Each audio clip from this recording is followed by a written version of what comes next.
Salam sejahtera Malaysia. Denyut nadi suara rakyat terus bergema di channel ini.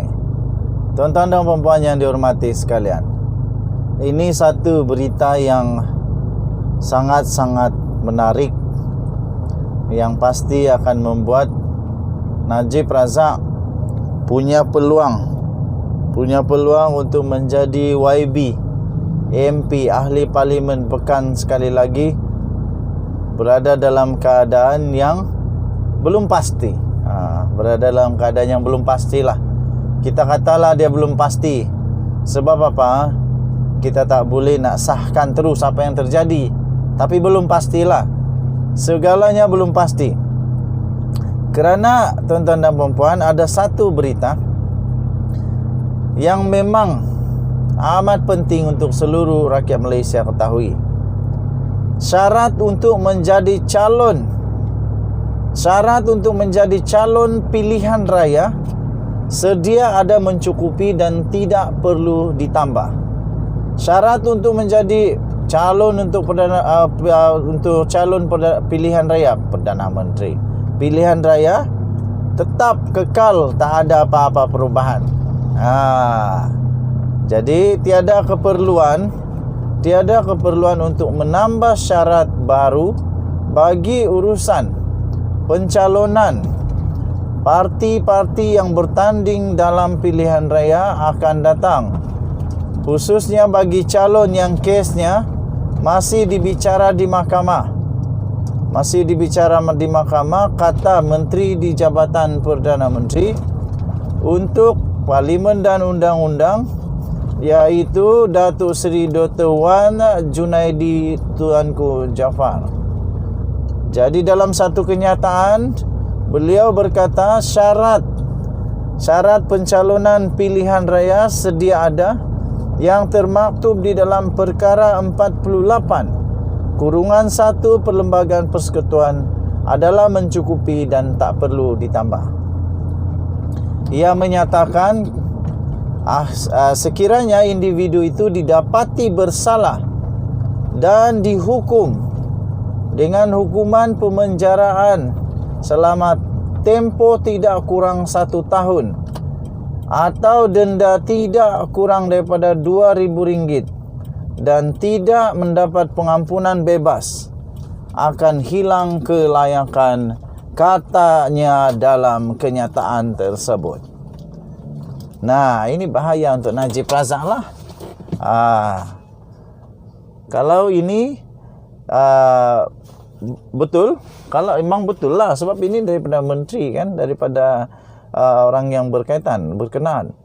Jadi Najib Razak hilang kelayakan untuk bertanding.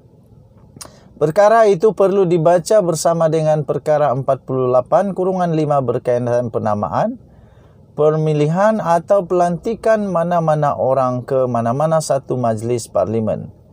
Katanya sekiranya ditambah lagi, ia akan kembali ke era 90-an yang mana proses pencalonan adalah rumit. Adalah wajar kita berpandu kepada undang-undang sedia ada yang sememangnya lengkap dan mencukupi untuk proses pencalonan pilihan raya, katanya. Bagi memertabatkan demokrasi, tidak perlu menambah syarat-syarat baru bagi menghalang mana-mana individu daripada bertanding, kata beliau. Sebagai contoh, untuk menggubal undang-undang bagi individu yang kesnya masih dibicarakan di mahkamah untuk tidak layak bertanding, katanya. Wan Junaidi berkata demikian merujuk kepada kenyataan Ketua Dewan Ulama PAS Pusat, iaitu Datuk Ahmad Yahaya, yang mencadangkan kerajaan untuk mengetatkan syarat kelayakan calon bertanding bagi mana-mana pilihan raya, termasuk melarang individu yang sedang dalam perbicaraan mahkamah berkaitan kes salah laku, penyelewengan serta rasuah. Mengenai individu yang telah dipilih sebagai ahli parlimen pula, Wan Junaidi berkata keahlian individu terbabit tidak akan tergugur melainkan syarat di bawah Perkara 48/4 Perlembagaan Persekutuan berkaitan ahli parlimen telah dihukum dan belum mendapat pengampunan.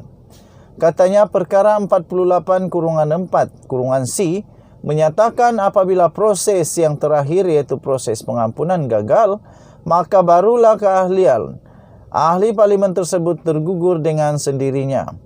Perkara 48 Perlembagaan Persekutuan mempunyai 6 peruntukan berkaitan kehilangan kelayakan menjadi ahli parlimen, katanya.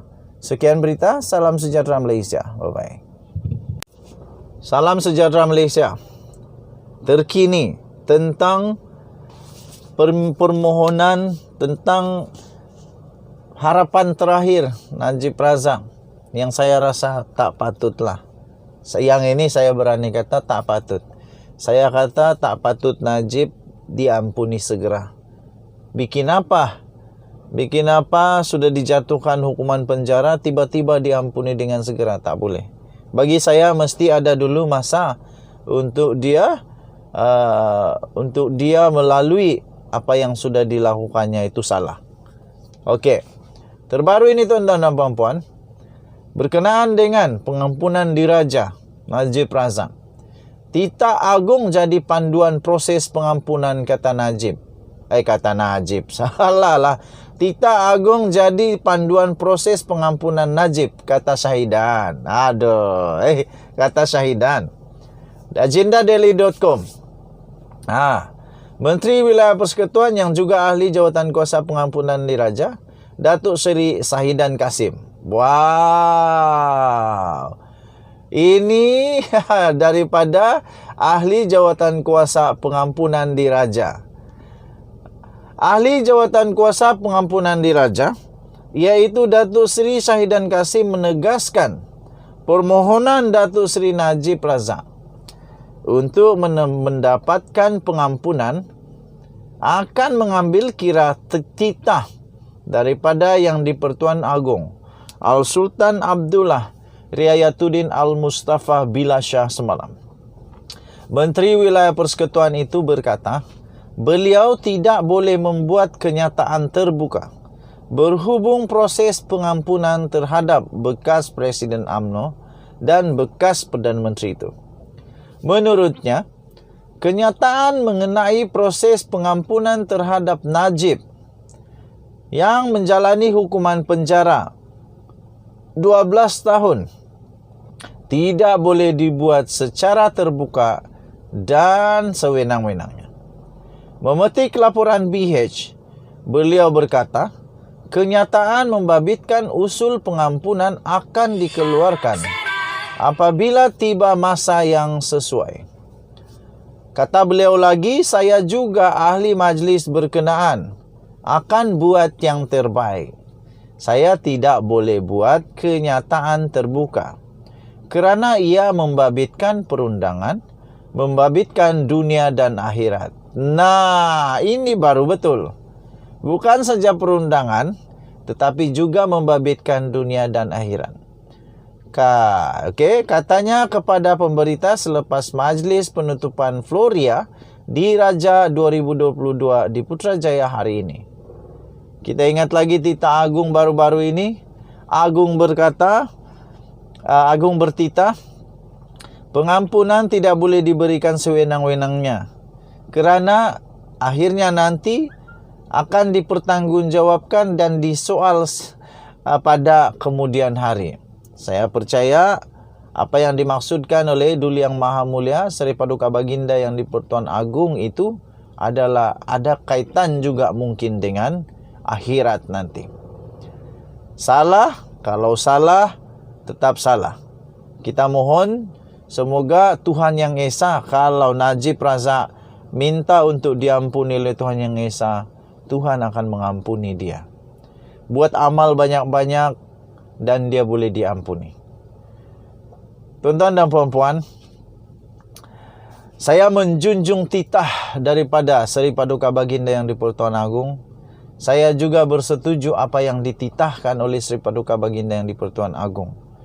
Tidak boleh dengan sewenang-wenangnya, tidak boleh suka-suka, tidak boleh hanya kerana suka anaknya jasa, hanya kerana ingat apa yang dia pernah buat dan dengan mudah diampuni. Tidak boleh.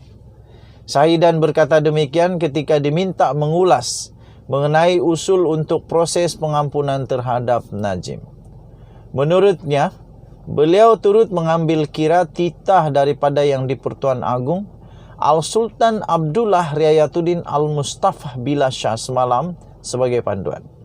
Semalam tuan-tuan dan puan-puan, media melaporkan yang di-Pertuan Agong telah bertitah bahawa kuasa menghukum dan memberi pengampunan tidak wajar digunakan sewenang-wenangnya kerana ia bakal dipertanggungjawabkan pada hari kemudian.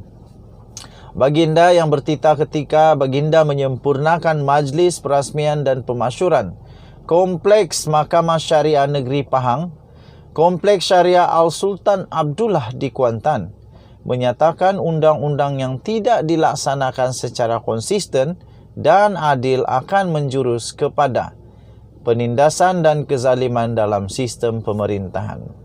Titah baginda, ketidakadilan pelaksanaan undang-undang juga akan menyebabkan pihak yang lemah menjadi mangsa kepada pihak yang memiliki kuasa. Keadilan tidak akan tercapai jika undang-undang tidak dilaksanakan secara konsisten dan adil kerana falsafah di sebalik pengubalan sesuatu undang-undang adalah sudah tornoda titah baginda.